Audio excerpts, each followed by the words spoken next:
ज्यांचं आम्हाला सातत्यानं मार्गदर्शन लाभतं, हल्ली थोडं भेटणं कमी होतं, असे ज्येष्ठ पत्रकार अमरीतजी मिश्र,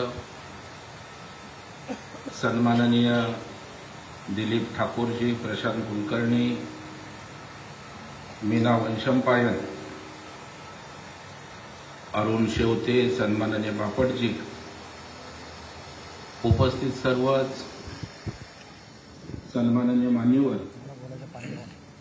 आणि या कार्यक्रमाचे प्रमुख आयोजक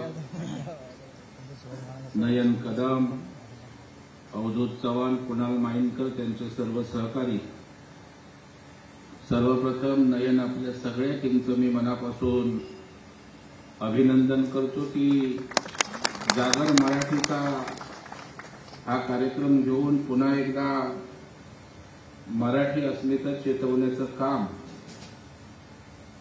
या चळवळीच्या माध्यमातून करता हे निश्चितच अभिनंदनीय असं आहे.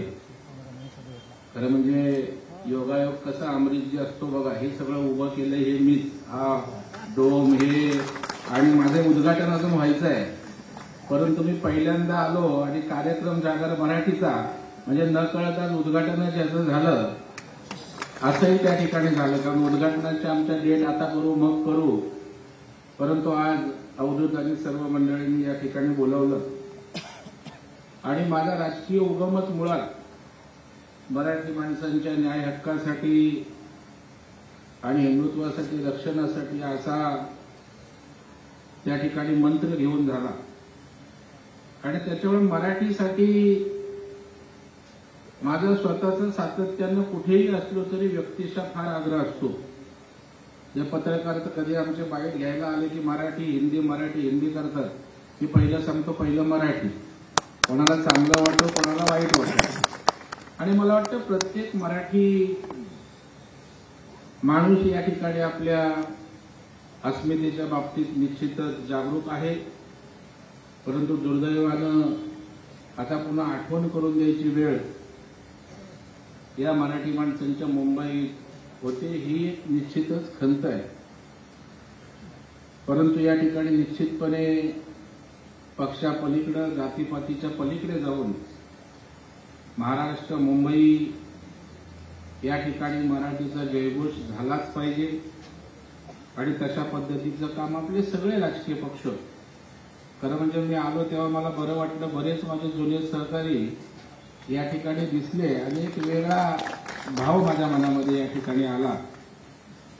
आणि आज या ठिकाणी चांगले मान्यवर आपल्या मराठीत ज्यांचं योगदान आहे असे पत्रकार या ठिकाणी आहेत, प्रकाशक आहेत, आदरणीय मीनाजी आहेत, मी अमरीतजी तर त्यांच्या जिभेवर सरस्वती आहे आणि त्याच्यामुळे त्यांचं मार्गदर्शन महत्वाचं आहे.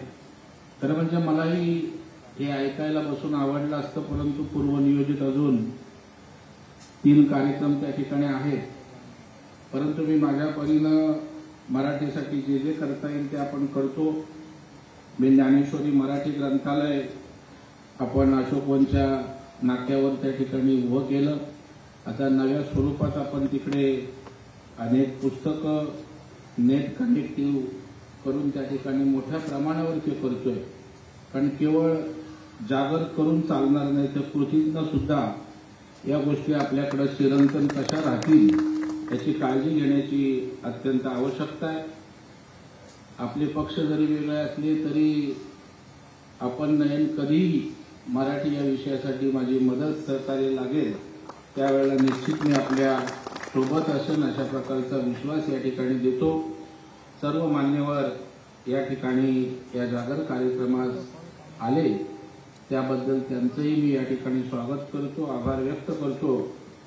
आणि प्रेक्षक असतील तर कार्यक्रम आणि एवढ्या उत्स्फूर्त अशा प्रकारचा प्रतिसाद आपण देताय, यावरून कोणी आलं, कोणी कसली सक्ती केली तरी महाराष्ट्रात, मुंबईत मराठीचा जय जयकार होईल अशा प्रकारचा विश्वास या ठिकाणी व्यक्त करतो. आयोजकांना मनापासून धन्यवाद या ठिकाणी देतो आणि अशा प्रकारचे कार्यक्रम आणखी होवत यासाठी शुभेच्छा. धन्यवाद. जय हिंद, जय महाराष्ट्र, भारत माता की जय.